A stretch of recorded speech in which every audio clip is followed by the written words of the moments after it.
Bismillahirrahmanirrahim. Assalamualaikum warahmatullahi wabarakatuh.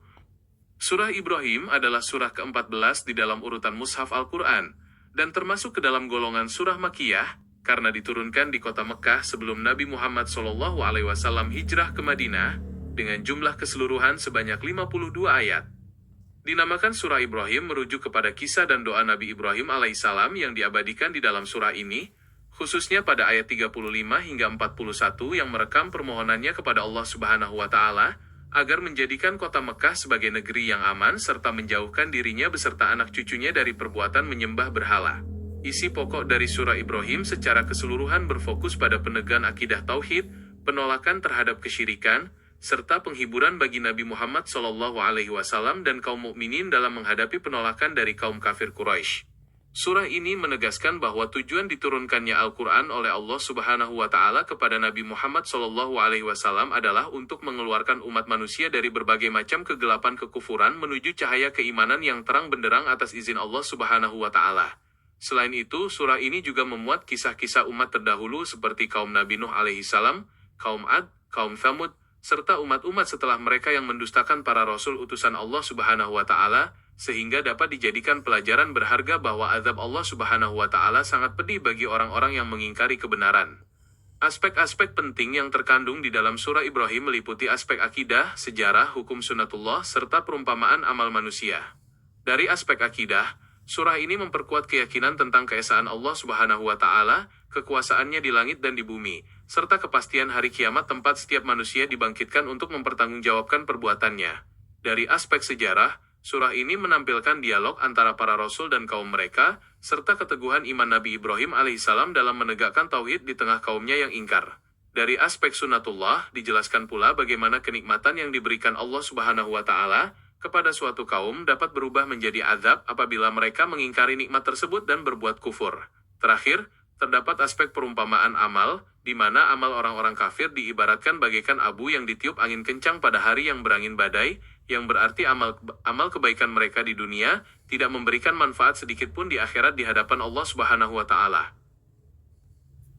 Kelanjutan dari pembahasan surah Ibrahim ini terus menyoroti pentingnya rasa syukur atas segala nikmat yang telah dianugerahkan oleh Allah Subhanahu wa Ta'ala kepada hamba-hambanya. Di dalam surah ini, Allah Subhanahu wa Ta'ala menegaskan suatu kepastian hukum alam dan spiritual, bahwa jika umat manusia bersyukur atas nikmat yang diberikan, maka Allah Subhanahu wa Ta'ala akan menambah nikmat tersebut kepada mereka, namun sebaliknya, jika mereka mengingkari nikmat-nikmat tersebut, maka sesungguhnya azab Allah Subhanahu wa Ta'ala amatlah pedih.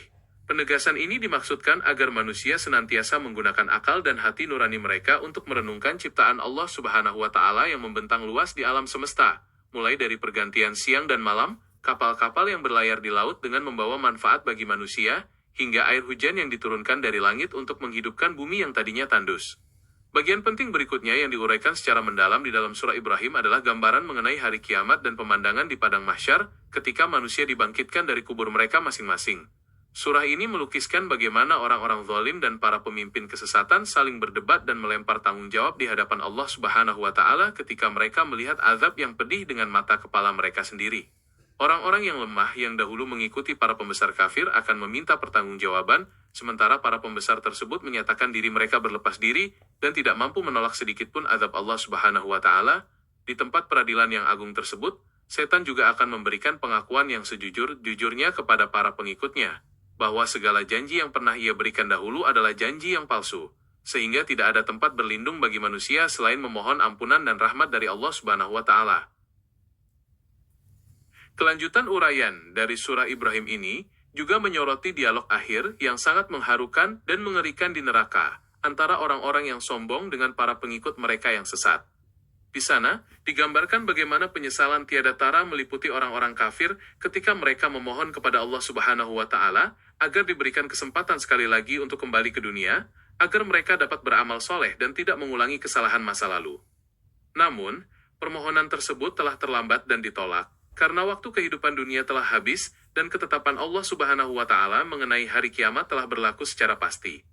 Surah Ibrahim kemudian ditutup dengan penegasan yang sangat agung mengenai kekuasaan mutlak Allah Subhanahu wa Ta'ala atas seluruh alam semesta dan hari pembalasan yang pasti datang. Pada ayat-ayat terakhirnya, Allah Subhanahu wa Ta'ala memperingatkan umat manusia agar senantiasa waspada terhadap hari ketika azab mendatangi orang-orang zalim, di mana pada hari itu mereka berkata memohon penundaan meskipun hanya sebentar untuk memenuhi seruan Allah Subhanahu wa Ta'ala dan mengikuti para rasul. Surah ini diakhiri dengan sebuah deklarasi bahwa Al-Quran adalah penyampaian yang nyata bagi seluruh manusia, agar mereka diberi peringatan dengannya, agar mereka mengetahui bahwasanya Allah Subhanahu wa Ta'ala adalah Tuhan yang Maha Esa, dan agar orang-orang yang mempunyai akal sehat dapat mengambil pelajaran yang mendalam daripadanya.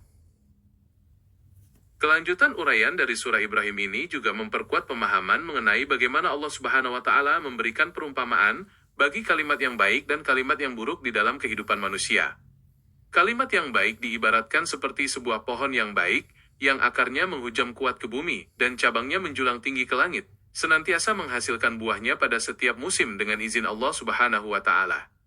Sebaliknya, kalimat yang buruk diibaratkan seperti sebuah pohon yang buruk, yang telah tercabut akar-akarnya dari permukaan bumi dan tidak memiliki ketetapan serta kekuatan sama sekali. Perumpamaan ini menegaskan bahwa setiap perkataan, keyakinan, dan perbuatan yang berlandaskan keimanan yang benar kepada Allah Subhanahu wa Ta'ala akan mendatangkan kebaikan yang abadi dan kokoh, sementara kebatilan dan kekufuran akan senantiasa rapuh dan binasa. Bagian penutup dari rangkaian makna surah Ibrahim ini juga merekam doa penuh hikmah yang dipanjatkan oleh Nabi Ibrahim alaihissalam untuk keselamatan dirinya, keluarganya, serta seluruh kaum mukminin. Di antara doa tersebut adalah permohonan agar Allah Subhanahu wa Ta'ala menjadikan hati sebagian manusia cenderung kepada mereka, serta memberikan rezeki berupa buah-buahan agar mereka senantiasa bersyukur. Selain itu, Nabi Ibrahim alaihissalam juga memohon kepada Allah Subhanahu wa Ta'ala agar Dia menjadikan dirinya dan anak cucunya sebagai orang-orang yang tetap mendirikan sholat, serta permohonan ampunan bagi kedua orang tuanya dan bagi seluruh orang-orang beriman pada hari perhitungan kelak. Doa-doa yang tulus ini mencerminkan kelembutan hati seorang Nabi Ibrahim alaihissalam, kepeduliannya yang mendalam terhadap masa depan akidah keturunan dan kaumnya, serta ketundukan total hanya kepada Allah Subhanahu wa Ta'ala. Kelanjutan uraian dari surah Ibrahim ini juga menyoroti bagaimana kisah-kisah perjuangan para nabi di masa lalu dijadikan sebagai bentuk keteguhan hati bagi Nabi Muhammad SAW dalam menghadapi berbagai tantangan dakwah. Di dalam surah ini, Allah Subhanahu wa Ta'ala mengingatkan kembali tentang bagaimana kaum Nabi Nuh alaihissalam, kaum Ad, dan kaum Thamud menolak seruan para rasul mereka dengan sombong, bahkan mengancam akan mengusir para rasul tersebut dari negeri mereka. Namun, Allah Subhanahu wa Ta'ala senantiasa memberikan kemenangan kepada para rasulnya dan menghancurkan kaum yang zalim, sehingga hal ini menjadi pelajaran yang sangat berharga, bahwa pertolongan Allah Subhanahu wa Ta'ala pasti akan datang bagi hambanya yang beriman dan bersabar di jalannya. Pembahasan mendalam dari surah Ibrahim ini juga menegaskan kembali tentang luasnya ilmu dan kekuasaan Allah Subhanahu wa Ta'ala yang meliputi segala sesuatu, baik yang tampak maupun yang tersembunyi di dalam hati manusia. Allah Subhanahu wa Ta'ala Maha mengetahui apa yang disembunyikan oleh hambanya dan apa yang mereka tampakkan, serta tidak ada suatu apapun di bumi maupun di langit yang luput dari pengawasannya. Oleh karena itu, manusia diingatkan agar senantiasa memiliki rasa takut dan rasa cinta yang seimbang kepada Allah Subhanahu wa Ta'ala, serta melandasi setiap langkah kehidupan di dunia dengan ketaatan yang tulus, karena hanya kepada Allah Subhanahu wa Ta'ala tempat kembali segala urusan di hari kiamat kelak. Kelanjutan uraian dari surah Ibrahim ini juga memperdalam pemahaman tentang bagaimana Allah Subhanahu wa Ta'ala membiarkan orang-orang zalim berada dalam kesesatan mereka, tatkala mereka dengan sengaja memilih jalan kekufuran di atas petunjuk yang telah nyata. Surah ini menjelaskan bahwa Allah Subhanahu wa Ta'ala menyesatkan siapa yang Dia kehendaki dan memberi petunjuk kepada siapa yang Dia kehendaki, yang didasarkan pada kesiapan hati hamba tersebut untuk menerima kebenaran atau justru menolaknya karena kesombongan. Oleh karena itu, tipu daya yang dilakukan oleh orang-orang kafir terhadap para rasul tidak akan pernah mampu membinasakan agama Allah Subhanahu wa Ta'ala, meskipun tipu daya tersebut begitu hebat hingga mampu melenyapkan gunung-gunung dari tempatnya. Bagian akhir dari rangkaian pembahasan surah Ibrahim ini juga mengingatkan kembali tentang hari ketika bumi ini digantikan dengan bumi yang lain, demikian pula langit, dan semuanya tampil menghadap ke hadirat Allah Subhanahu wa Ta'ala yang Maha Esa lagi Maha Perkasa. Pada hari itu, engkau akan melihat orang-orang yang berdosa diikat bersama-sama dengan belenggu, pakaian mereka dari cairan panas yang mudah terbakar, dan wajah mereka ditutup oleh api neraka. Pemaparan ini disajikan oleh Allah Subhanahu wa Ta'ala, agar manusia benar-benar mempersiapkan diri mereka dengan amal soleh dan keimanan yang kokoh, sebelum datangnya hari pembalasan yang tidak ada lagi tebusan atau pertolongan, selain rahmat dari Allah Subhanahu wa Ta'ala. Kelanjutan uraian dari surah Ibrahim ini juga memperdalam pemahaman tentang bagaimana Allah Subhanahu wa Ta'ala membiarkan orang-orang zalim berada dalam kesesatan mereka, tatkala mereka dengan sengaja memilih jalan kekufuran di atas petunjuk yang telah nyata. Surah ini menjelaskan bahwa Allah Subhanahu wa Ta'ala menyesatkan siapa yang Dia kehendaki dan memberi petunjuk kepada siapa yang Dia kehendaki, yang didasarkan pada kesiapan hati hamba tersebut untuk menerima kebenaran atau justru menolaknya karena kesombongan.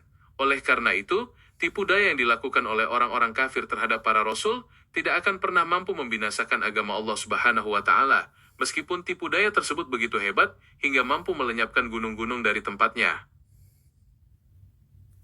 Demikianlah uraian mendalam mengenai surah Ibrahim, yang telah kita bedah alinea demi alinea, yang sejatinya paparan di atas tidak seluas yang sebenarnya, melainkan hanyalah sekelumit mutiara hikmah dari samudera ilmu Allah Subhanahu wa Ta'ala, yang begitu maha suasana dan tiada bertepi.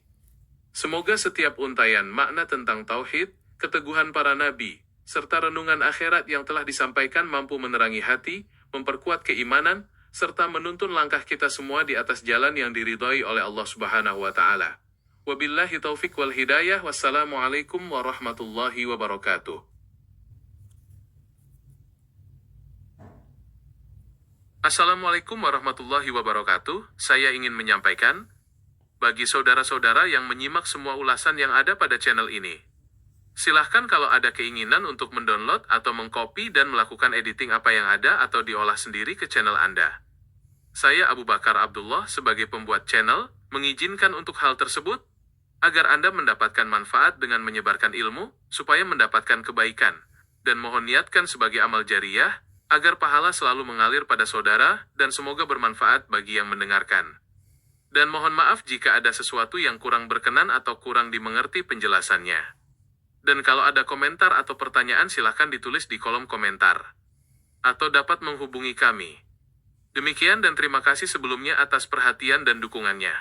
Wassalamualaikum warahmatullahi wabarakatuh.